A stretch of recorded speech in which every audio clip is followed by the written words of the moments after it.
तो जय शनिदेव दोस्तों, क्वेश्चन आंसर की सीरीज में आप सभी का स्वागत है। तो आज पहला कमेंट लेते हैं।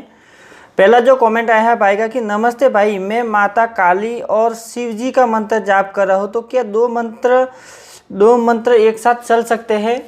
तो भाई अगर आप माता काली का मंत्र का जाप कर रहे हैं और शिव जी का भी जाप कर रहे हैं तो ये कैसा करें, या तो आप सुबह में माता काली का करें फिर शाम को शिव जी का जाप करें, तो ये चल सकता है, कोई भी प्रॉब्लम नहीं है। लेकिन दोनों के जाप का जो टाइम टेबल है वो ज़्यादा रखें। ऐसा नहीं कि आप 10 से 15 मिनट कर रहे फिर उनका कर रहे हैं। उसके अगर इन दोनों को आप रेगुलर कंटिन्यू करें और एक सही टाइम के ऊपर ही करें, उसके बाद आपको तीसरा मंत्र नहीं डालना है, चौथा मंत्र नहीं लेना है, ऐसे मंत्र को बदलना नहीं है। लेकिन आप सुबह ये माता काली का कर सकते हैं और शाम को शिव जी का कर सकते हैं, कोई प्रॉब्लम नहीं। लेकिन कम से कम 1-1 घंटा या 1.5 घंटा दोनों के टाइम पे दोनों का करें, जिससे आपको डबल बेनिफिट होगा, दोनों की कृपा आपके साथ होगी, कोई प्रॉब्लम नहीं है। दूसरा कमेंट एक भाई का कि भैया प्रणाम, आपको थैंक्स, आपने मेरे क्वेश्चंस का आंसर दिया पार्ट 14 में। भैया मुझे हवन के लिए दान करना था, बैंक डिटेल्स नहीं मिल रहा है, बैंक डिटेल दे। तो भाई वीडियो के नीचे जो डिस्क्रिप्शन है उस डिस्क्रिप्शन में आप देख सकते हैं, वहाँ पे पूरा जो डिटेल्स मैंने दिया हुआ है, उस डिटेल्स में बैंक का डिटेल्स टोटल दिया हुआ है, आप वहाँ पे देख सकते हैं। तो आप वहाँ पे जाके जो देख के आप दान कर सकते हैं। दूसरा मैं आपको बता दूं कि जो आप दान करेंगे उस दान सीधा अकाउंट में जाता है, फिर अकाउंट से जो भी मनी रहती है वो निकाल के एक साइड में रखा जाता है, और उसी पैसों से जो देवी देवताओं को जो हवन सामग्री लगती है उसे हवन सामग्री खरीदी जा सकती है। घी, दीपक, अगरबत्ती, ये सारी चीज़ें खरीदते हैं, और वो आप ही के नाम का हवन होता है, आप ही के नाम की पूजा होती है। और वैसे भी मैं डेली जो जाप करता हूँ, जो दान करते हैं मैं उनका नाम लिख लेता हूँ, तो उनके लिए मैं एक सप्ताह तक उनको डेली जाप करता हूँ, क्योंकि मैं रात को 8 बजे से 11 बजे तक मैं खुद डेली जाप करता हूँ, और उसी जाप के बीच में आपके लिए भी मैं जाप करूंगा, और जो आप दान करेंगे उसका मैं हवन, आपके नाम का हवन भी करूंगा। तो ये सारी प्रक्रिया यहाँ पे होगी, यानी कि मेरे घर पे होगी, और मैं खुद करता हूँ। इसमें किसी भी प्रकार का कोई ये नहीं है कि ये जो हवन का पैसा मनु भैया को देना है, उनको देना है, मनु भैया को जाएगा या शनि धाम में जाएगा। तो शनि धाम से और मनु भैया से किसी भी प्रकार से कोई भी लेन देन नहीं है। ये सिर्फ और सिर्फ मेरी तरफ से एक छोटी सी प्रक्रिया मैंने स्टार्ट की है, जो कि आपके ऊपर निर्भर करती है, आपको देना है नहीं देना है, कोई जोर जबरदस्ती नहीं है, आप अपने हिसाब से कर सकते हैं। तीसरा एक कमेंट आया कि भैया कहीं से आसन फट जाए तो क्या उसे इस्तेमाल लेना है कि नहीं लेना है? तो अगर आपने कोई आसन घर पे बनाया है, जैसे कि घर पे किसी कपड़े से बना के आपने रखा है और वो फट जाए, तो उसको या तो किसी नदी में या फिर किधर आप किसी झाड़ के ऊपर लटका सकते हैं, यानी कि उसको मतलब उसको यूज में नहीं करना है। अगर किसी से फट जाए तो आप नया आसन लेना है, या फिर आपको नया आसन बनाना है, उसी को यूज़ करना है दूसरी बार। तो फट जाए तो उसे यूज़ नहीं करना है। चौथा कमेंट एक भाई का कि भैया कपूर विधि बता दो। तो भाई कपूर विधि सिंपल सी है, आपको क्या करना है, कपूर लेना है और एक थोड़ी सी लवंग लेनी है। अब कपूर को क्या करना है, आपको छोटे छोटे टुकड़े कर लेने हैं, छोटे छोटे टुकड़े करके ऐसे हाथ में रखने हैं, फिर आपको ऐसा करना है पूरे हाथ में। ऐसा करने के बाद थोड़ी सी लवंग, फिर दोनों थोड़ा ये हाथ में थोड़ा ये हाथ में ऐसा रख के आपको जब बैठ जाना है, ऐसे आँख बंद करके ध्यान लगाना है आपको। जिन देवी देवताओं का आप ध्यान लगाते हैं उनका, फिर आपको ओम नमः शिवाय ओम जो मंत्र है उसी मंत्र का जाप करना है। कम से कम ये प्रक्रिया 25 मिनट तक होनी चाहिए। 25 मिनट तक आपको रुकना नहीं है, हिलना नहीं है, कुछ भी नहीं करना है, आपको 25 मिनट तक लगातार करनी ही है। जब ये आपकी मुट्ठी पूरी तरह से ऐसे दबा कर रखनी है।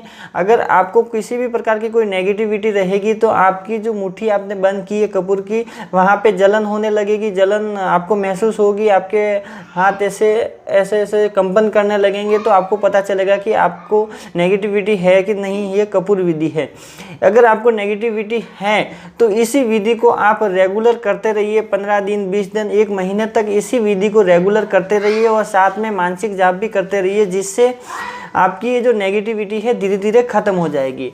अब ये प्रक्रिया होने के बाद आपको क्या करना है, इनको दोनों को एक साथ में वापस किसी ज़मीन पे रखना है, कहीं पे भी आप रख सकते हैं, और फिर उनको माचिस से जला लेना है। जलाने के बाद आप जिन देवी देवताओं को मानते हैं उनसे प्रार्थना करनी है कि जो भी आपके शरीर में नेगेटिविटी है वो पूरी तरह से ख़त्म हो जाए और आप स्वस्थ हो जाए। ऐसी आपको प्रार्थना करनी है, ऐसा आपको संकल्प लेना है।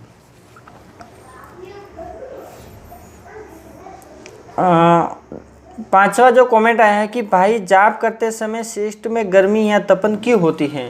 तो भाई जब आप जाप करते हैं, तो जब मानसिक जाप आप रेगुलर करते हैं तो एक ऊर्जा आपके शरीर में प्रवाहित होती है और उसी ऊर्जा से हल्की सी गर्मी जो महसूस होती है वो शुरुआत में होती है, स्टार्टिंग में होती है, लेकिन जब बाद में आपके जाप आपकी ऊर्जा शरीर में बहुत ज़्यादा बढ़ने लगती है तो फिर वो गर्मी की नहीं, आपको बहुत ही ठंडक महसूस होती है, आपको ठंडा ठंडा महसूस होता है पूरा। जैसे कि एसी में कैसे बैठते हैं, नॉर्मल एसी में जब बैठते हैं कैसा महसूस होता है, उसी प्रकार से आपको महसूस होने लगता है। तो ये ज़्यादा करके कैसे होता है, अगर आप बजरंगबली का जाप करते हैं तो आपके पेट में प्रॉब्लम होती है, आपके पेट के अंदर गर्मी महसूस होती है, आपके शरीर के अंदर गर्मी महसूस होती है, तो बजरंगबली महाराज का जब जाप करते हैं तो ये गर्मी ज़्यादा होती है। और अगर आप ओम नमः शिवाय ओम का जाप कर रहे हैं तो कोई प्रॉब्लम नहीं, ये होने दो, बाद में धीरे धीरे ठीक हो जाएगी।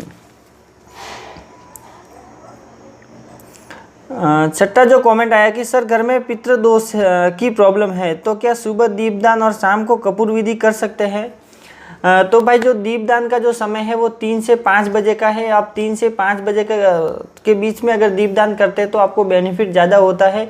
लेकिन अगर आप बाई चांस अगर आपको वो टाइम टेबल नहीं मिल रहा है, आप सुबह ही घर से निकल जाते हैं, शाम को घर पे आते हैं, अगर ये प्रक्रिया उस टाइम पे नहीं कर पाते तो आप सुबह कर सकते हैं, उनसे प्रार्थना कर सकते हैं, कोई प्रॉब्लम नहीं है। लेकिन आप 3 से 5 करेंगे तो बहुत ही अच्छा है। और शाम को आप कपूर विधि कभी भी कौन से भी टाइम पे कर सकते हैं, उसके लिए कोई भी प्रॉब्लम नहीं है। आप सुबह में, दोपहर में, शाम को कभी भी कर सकते हैं।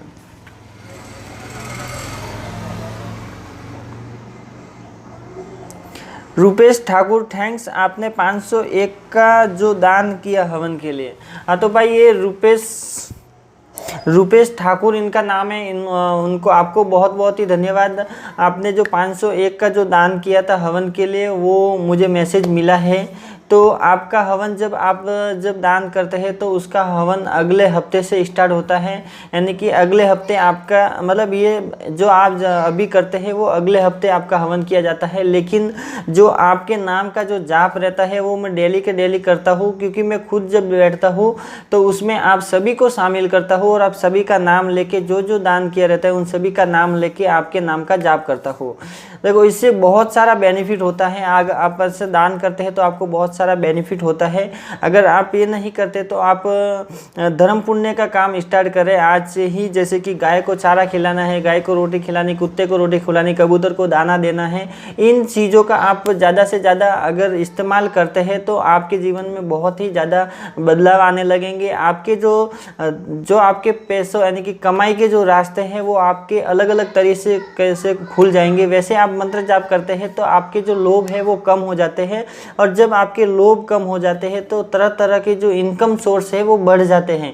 यानी कि आपको कोई फ़र्क ही नहीं पड़ता कि यहाँ से इतना पैसा आएगा, वहाँ से इतना पैसा आएगा, ये बिज़नेस चल रहा है, वो बिज़नेस, आपको कोई फ़र्क नहीं पड़ता है। जिसके कारण आपके जो बिज़नेस के जो रास्ते हैं वो खुल जाते हैं और आपको तरह तरह से अलग अलग जगह से आपके पास पैसे आने लगते हैं।